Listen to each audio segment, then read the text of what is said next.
In this video, we are going to study about confounding. So what is confounding factor? It is the factor which is associated with both exposure and outcome. Example.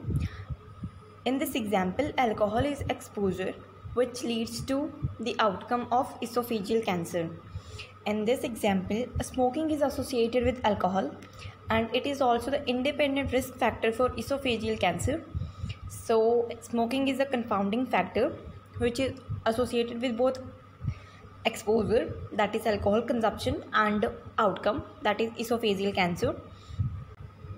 In these cases, the effect of alcohol consumption can only be determined if we remove the influence of smoking. In this example, steroid contraceptive use leads to breast cancer. In this, age is a confounding factor because as the age increases, risk of breast cancer also increases.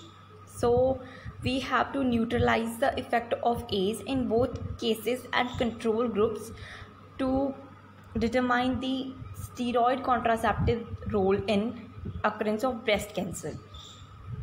So how we can remove the confounding? It is done by matching.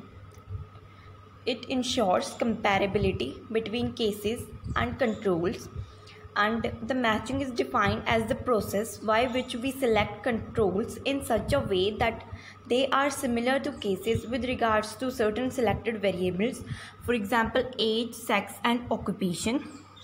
While we do matching, we should keep it in mind that the suspected etiological factor should not be matched, because if we do matching for the etiological factor, its etiological role will be eliminated in that study and cases and control groups will become similar to each other. Thank you.